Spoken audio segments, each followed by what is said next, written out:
அனைவருக்கும் மகளிர் தின நல்வாழ்த்துக்கள். மாதராய் பிறப்பதற்கே மாதவம் செய்திருக்க வேண்டும். ஆமாங்க. இந்த வரிக்கு ஏத்த மாதிரியே பெண்ணாய் பிறப்பதற்கே பெரிய தவம் செஞ்சிருக்கணுங்க. பெரிய தவம் செஞ்சிருந்தா மட்டும் தான் பெண் பிரிவை நம்மளால எடுக்க முடியும். நிஜமாவே எங்க பெண் அப்டின்னா யாருன்னா, பெண் அப்படின்றவள் தன்னலமற்றவள், சுயநலமற்றவள். தன்னுடைய குடும்பத்துக்காக, தன்னுடைய குழந்தைகளுக்காக, தன்னுடைய உயிர கூட அ அத பெருசா அவங்க பெருசா அவங்க எண்ண மாட்டாங்க.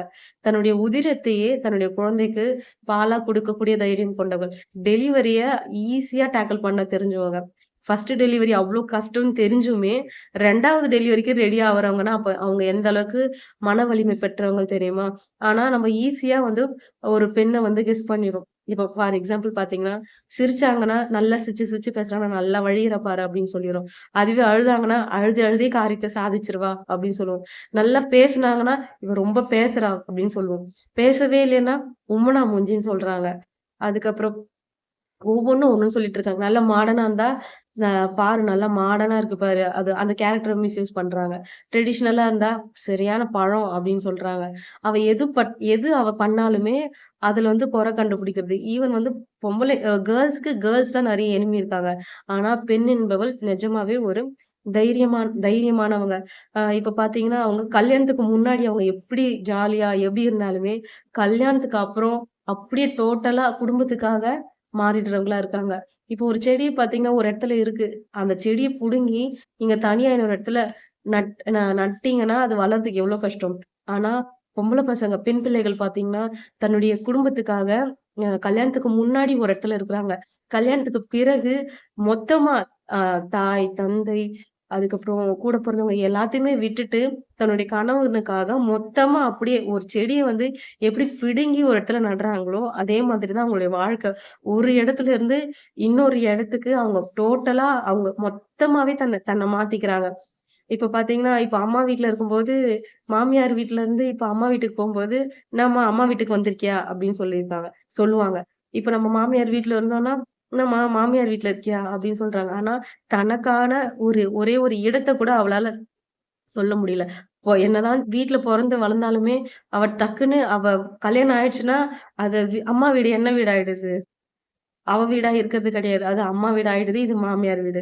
தனக்கான ஒரு இடம் இல்லவே இல்ல அவங்களுக்காக.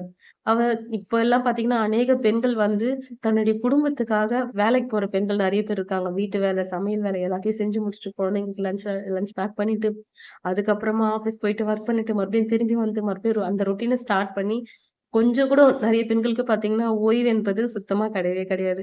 இது எல்லாமே தனக்காக அப்படின்னு செய்றாங்கன்னு பார்த்தீங்களா? கொஞ்சம் கூட இல்லவே இல்ல. அவங்க சுயநலமா எதுவுமே யோசிக்கிறதே கிடையாது. தன்னுடைய குடும்பத்துக்காக, தன்னுடைய குழந்தைக்காக எல்லாவற்றையுமே அவங்கள அவங்கள எதுவுமே கேர் பண்ணிக்காம, அ குடும்பத்துக்காக ஓடுறவங்க தான் யாருன்னு பார்த்தீங்கன்னா, பெண். பெண் வந்து பல்வேறு பரிணாமங்களை கொண்டவங்களா இருக்கிறாங்க. அவங்க வந்து மகளா இருக்கிறாங்க. அதுக்கப்புறமா தாயா இருக்கிறாங்க. அதுக்கப்புறம் அத்தை, சித்தி, பெரியம்மா, அப்புறம் மாமியார். அவங்க ஒவ்வொரு ஸ்டேஜ்ல அவங்க ஒவ்வொரு கேட்டகரி இருக்காங்க. ஒரு பழமொழி கூட இருக்குங்க. ஆ சம்சாரம் போனா சகலமும் போச்சு. அது உண்மதான் போல. இப்போ ஆம்பள அ அ கணவன் இல்லாம கூட அந்த மனைவியால வாழ முடியுது. ஆனா மனைவி இல்லாம அந்த குடும்பம் ரன் ஆவதே ரொம்ப ரொம்ப கஷ்டம். நீங்க வந்து பெண்கள வந்து ரொம்ப கொண்டாடணும். அவங்கள ரொம்ப அப்ரிஷியேட் பண்ணணும் அப்படின்னு சொல்லி நான் சொல்லவே இல்ல. அவங்க செய்யற வேலைய அவங்களுக்கு கொஞ்சம் தட்டி குடுத்து, கொஞ்சம் என்கரேஜ் பண்ணி, கொஞ்சம் பாசமா, "இந்தாங்க சாப்பிட்டீங்களா?" அப்படி இல்லன்னா, "நீங்க இன்னைக்கு வச்ச குழம்பு நல்லா இருக்கு." அதுக்கப்புறம் நீங்க இன்னைக்கு அழகா இருக்கீங்க. நீங்க போட்டிருக்க ட்ரெஸ் நல்லா இருக்கு. கொஞ்சம் கொஞ்சமா அவங்கள என்கரேஜ் பண்ணாவே அவங்களுக்கு அது ரொம்ப பெரியசா தான் அவங்க எடுத்துப்பாங்க. அதனால எல்லாருமே பிள்ளைகள வந்து மதிங்க. பெண் பிள்ளைகள் பிறந்துச்சுன்னு நீங்க வருத்தம்லாம் பட வேணாம். பெண் பிள்ளை யாரெல்லாம் வச்சிருக்கீங்களோ அவங்கலாம் தைரியமா நீங்க மாத்தட்டி சொல்லலாம், "என்கிட்ட பெண் குழந்தை இருக்கு" அப்படின்னு சொல்லிட்டு. நீங்க பெண் குழந்தைங்களுக்கு நீங்க நகைய சேர்த்து வைக்கிறீங்களோ இல்லையோ, நல்ல தரமான கல்விய குடுத்தாவே அவங்க வாழ்க்கை சூப்பரா இருக்கும். இந்த வீடியோ புடிச்சிருந்ததுன்னா, நம்ம சேனல மறக்காம சப்ஸ்கிரைப் பண்ணுங்க, கமெண்ட் பண்ணுங்க, லைக் பண்ணுங்க.